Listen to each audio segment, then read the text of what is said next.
Xin chào tất cả các bạn đã quay lại kênh Anh Min Audio. Cuối tập trước, sau khi hút hết hắc sát khí trên người Đường thủ tịch, Đàm Vân liền bảo Ngũ trưởng lão đưa Thẩm Tố Băng đến đây. Đàm Vân nói xong thì Ngũ trưởng lão liền đến chỗ giam Thẩm Tố Băng, còn những trưởng lão khác thì vẫn ở đây chờ Đường thủ tịch tỉnh lại. Một canh giờ sau, Đường thủ tịch cũng dần tỉnh lại, nàng từ từ mở mắt ra, nhìn qua đám trưởng lão đang đứng đây rồi nói, có phải là ta đang nằm mơ không?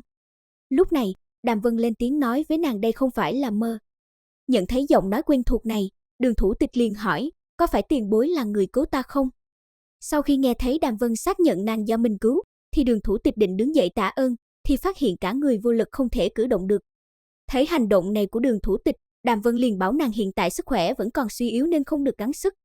Mà ở bên dưới, đám trưởng lão thấy Đường thủ tịch đã tỉnh lại thì đều nhao nhao quỳ xuống cảm tạ Đàm Vân. Nhưng trong số đó lại không có Lưu Dịch, hắn cũng chỉ là hơi khom người mà thôi. Lúc này, nội tâm Lưu Dịch rất căm phẫn Đàm Vân, nếu Đường thủ tịch cứ thế mà chết đi thì chức thủ tịch này sẽ đến tay hắn, nhưng hiện giờ thì điều đó là không thể nữa. Quay lại với Đường thủ tịch, lúc này thần trí cũng thanh tĩnh hơn nhiều, nàng liền quay sang hỏi danh tính của Đàm Vân. Đàm Vân liền nói, hắn chính là sư phụ của Thẩm Tố Băng. Nghe vậy, như nhớ đến điều gì, Đường thủ tịch liền nhìn quanh phòng thì không thấy nhị trưởng lão và Thẩm Tố Băng có ở đây, nàng liền hướng đám trưởng lão hỏi đã xảy ra chuyện gì. Nghe thấy Đường thủ tịch hỏi vậy, một vị trưởng lão liền tiến lên nói, nhị trưởng lão đã bị xử tử, còn Thẩm Tố Băng thì bị bắt giam. Nghe trưởng lão này nói xong, Đường thủ tịch bất giác nước mắt tràn ra, không nói được lời nào.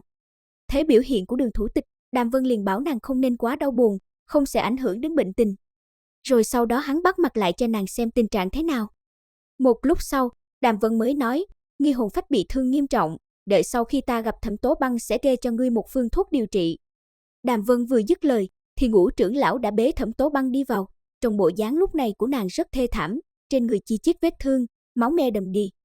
Thấy đồ đệ yêu quý của mình biến thành bộ dạng này, Đàm Vân điên cuồng gào lên, hắn nói ai làm Thẩm Tố Băng thành bộ dạng này.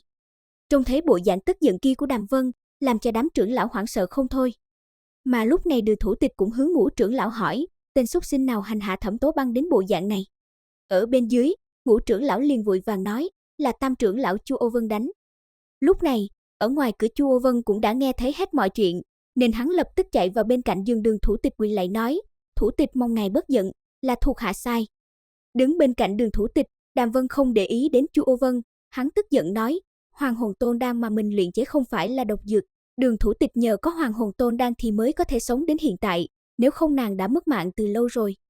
Còn có thánh môn đan mạch nhị trưởng lão của các ngươi, đã không biết xem bệnh lại còn nói lung tung, hại chết đan mạch nhị trưởng lão. Đường thủ tịch nghe vậy thì không cầm được nước mắt.